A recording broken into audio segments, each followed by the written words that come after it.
स्वागत है आप सभी का एक बार फिर से ज्योग्राफी विद रहमान सर के यूट्यूब चैनल पर। और बहुत बड़ी खबर आई है यूजीसी की तरफ से। उन्होंने एक नई गाइडलाइन जारी की है पीएचडी एंट्रेंस एग्ज़ाम को लेकर के कि अब ये पीएचडी एंट्रेंस जो है वो नेट के स्कोर के आधार पर होगा। यानी कि अब पहले जो है आपको पता है खूब कि सबसे पहले जेआरएफ और फिर नेट, ये दो कैटेगरी में रिजल्ट जारी होता था। जिसकी ज़्यादा परसेंटेज होती थी उनको जेआरएफ, और उससे 5-6% के मिनिमम दायरे में जो है नेट का रिजल्ट जारी किया जाता था। अब इन दोनों के साथ तीसरी एक कैटेगरी और है, वो है पीएचडी नामांकन के लिए। अब उसका भी जो है रिजल्ट जारी किया जाएगा। तो देखिए क्या है खबर पूरी, इसको मैं आपको बाद में यूजीसी नेट की तरफ से जो एक नोटिफिकेशन आया है वो भी बताऊंगा। सारी जानकारी हम डिटेल में देखेंगे उसमें। सबसे पहले देखते हैं कि न्यूज़पेपर में क्या खबर आई है, यहाँ से आपको थोड़ा क्लियर होगा, बाद में हम वो भी देखेंगे। तो देखिए यूजीसी नेट अब 3 कैटेगरी में आयोजित होगा नेट, और तीसरी कैटेगरी में सिर्फ पीएचडी नामांकन के लिए होगी। विश्वविद्यालय अनुदान आयोग ने नेशनल एलिजिबिलिटी टेस्ट नेट को लेकर के नई गाइडलाइन जारी की है, और नेट की परीक्षा को लेकर अब 3 अलग अलग कैटेगरी में रिजल्ट जारी किया जाएगा। तीसरी कैटेगरी में सिर्फ पीएचडी नामांकन के लिए अलग से शामिल की गई है, जो ऑल इंडिया लेवल पर उच्च शिक्षण संस्थानों में पीएचडी एंट्रेंस के विकल्प के रूप में इस्तेमाल की जा सकेगी। यानी कि पीएचडी एंट्रेंस टेस्ट का विकल्प है एक तरीके से, ये ना। अगर कोई यूनिवर्सिटी चाहे तो इस टेस्ट के बेस पे भी आपको एडमिशन दे सकती है, इस नेट के रिजल्ट के आधार पे, और अगर चाहे तो एंट्रेंस टेस्ट भी ले सकती हो।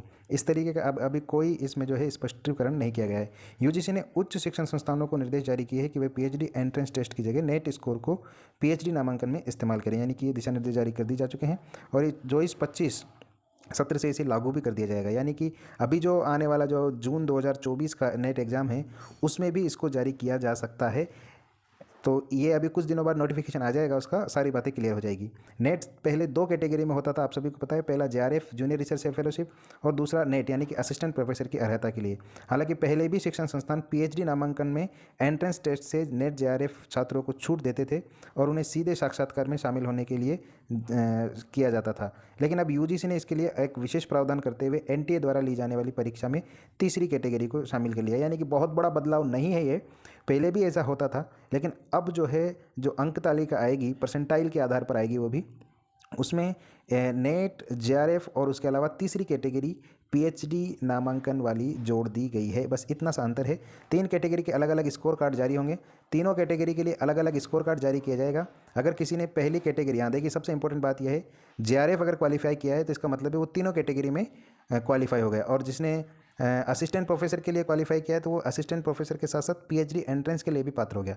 इसी प्रकार अगर कोई दूसरी कैटेगरी में उत्तीर्ण हुआ है तो पीएचडी के लिए नामांकन है, और तीसरी कैटेगरी का रिजल्ट वो सिर्फ और सिर्फ पीएचडी नामांकन के लिए होगा। उसमें ना तो वो नेट क्वालिफाई होगा ना वो जेआरएफ क्वालिफाई होगा। तो कुल मिला के बात कहने की यही है कि अब जो मान लीजिए आपका नेट नहीं भी हो रहा है तो भी आपको पीएचडी में एडमिशन मिल जाएगा, अगर आपका तीसरी कैटेगरी में क्वालिफाई हुआ है तो। अब 1 साल में 2 बार जून और दिसंबर में एग्जाम होता है, ये सभी को पता है आपका, और 1 साल के लिए ही वैलिड होगा पीएचडी स्कोर। ये भी एक इंपॉर्टेंट बात है। अभी मान लीजिए आपने अगर क्वालिफाई कर लिया है उसको, तो वो सिर्फ 1 साल के लिए वैलिड होगा। अगले साल या दूसरी बार आपको फिर से वो देना होगा। तो ये तो आज की खबर थी। इसके बाद मैं आपको दिखाता हूँ नोटिफिकेशन यूजीसी नेट की तरफ से जारी किया गया है। देखिए ये नोटिफिकेशन है वो।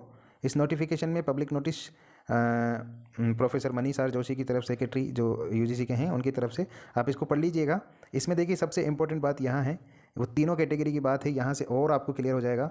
From June 2024 onward there for the NET candidate will be declare eligible in 3 categories. अब देखिए जून 2024 से इसको लागू करने की बात कर रहे हैं ये। अब देखिए पहली कैटेगरी में क्या है, eligible for 1 admission to PhD with JRF appointment as assistant professor. यानी कि अगर कैटेगरी फर्स्ट में अगर आप उत्तीर्ण किए हुए जेआरएफ, तो जेआरएफ अगर आपने उत्तीर्ण किया है तो आप तीनों ही कैटेगरी के लिए एलिजिबल हो। दूसरी कैटेगरी क्या है, eligible admission for PhD without JRF. अगर आप जेआरएफ नहीं है, आपने नेट किया है असिस्टेंट प्रोफेसर वाला, तो उसके लिए भी आप जो है लास्ट की दोनों कैटेगरी जो है, यानी कि पीएचडी में एडमिशन आपका हो भी जाएगा और नेट भी आपका हो जाएगा। और अगर तीसरी कैटेगरी में आपने क्वालिफाई किया है तो सिर्फ और सिर्फ आपको जो है पीएचडी में एंट्रेंस ही मिलेगा, आपका जेआरएफ और असिस्टेंट प्रोफेसर नहीं होने पर। तो ये 3 बातें थी, 3 कैटेगरी ये है। इसके बाद देखिए ये एक और इसको अधिक स्पष्ट तरीके से समझाया गया है। कैटेगरी 1 में आपका जेआरएफ होगा यस, असिस्टेंट प्रोफेसर होगा यस, और पीएचडी एडमिशन होगा यस। यानी कि आपका जेआरएफ हो गया तो इसका मतलब बाकी दोनों कैटेगरी यस यस हो जाएगी। दूसरी कैटेगरी में क्या है, appointment as assistant professor and admission for to PhD, इसमें आपका जेआरएफ नहीं होगा, आप नेट हो जाएगा तो ये भी हो जाएगा। तीसरी कैटेगरी में केवल एडमिशन के लिए होगा ये पीएचडी के, इसमें आपका जेआरएफ और नेट नहीं होगा, सिर्फ और सिर्फ आपका पीएचडी के लिए एडमिशन होगा। अब देखिए सबसे इंपॉर्टेंट बात लास्ट में आती है जो 3 लाइनों में लिखी हुई है। इसमें यह है कि the result of NET will be declared in percentile, percentile में होगा ना कि परसेंटेज पर, along with the marks obtained by a candidate to utilise the marks for admission. यानी कि उसके मार्क्स भी जारी होंगे और परसेंटाइल भी जारी होगा, परसेंटेज जारी नहीं होगी इस बार, ठीक है। The JRF qualified student are admitted into the PhD programme based on interview. अगर जेआरएफ किसी का क्वालिफाई है तो उसको सिर्फ पीएचडी प्रोग्राम में एंट्रेंस लेने के लिए प्रवेश लेने के लिए सिर्फ और सिर्फ उसको इंटरव्यू देना होगा, उसका टेस्ट नहीं होगा। As per the university grant commission minimum standard process by award of PhD degree regulation 2022। For student who qualified the category 2, अगर जिसने कैटेगरी 2 यानी कि सिर्फ असिस्टेंट प्रोफेसर वाला नेट वाला पास किया है तो उसके लिए क्या होगा, 70% weightage will be given for the test score and 30% weightage for the interview. यानी कि 70% वेटेज तो उसको जो एडमिशन टेस्ट होगा उसका पीएचडी का, उसके आधार पर, और 30% उसके इंटरव्यू बेस के आधार पर उसको एडमिशन दिया जाएगा।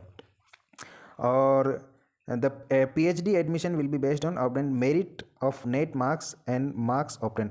अगर तीसरी कैटेगरी में जिसने पास किया है तो उसको एडमिशन जो उसके नंबर जितने आए हैं उसके आधार पर, और जो पीएचडी का जो टेस्ट होगा उसके नंबर के आधार पर उसको पीएचडी में एडमिशन दिया जाएगा। The marks obtained in the NET candidate category 2 and 3 valid for, हाँ सबसे इंपॉर्टेंट बात यह है कि अगर आपने तीसरी कैटेगरी में पास किया है, यानी कि आपने जेआरएफ पास नहीं किया, आपने नेट पास नहीं किया, आपने सिर्फ तीसरी कैटेगरी पास की है, तो वो आपका सर्टिफिकेट जो है 1 साल के लिए वैलिड होगा, 1 ईयर, ठीक है।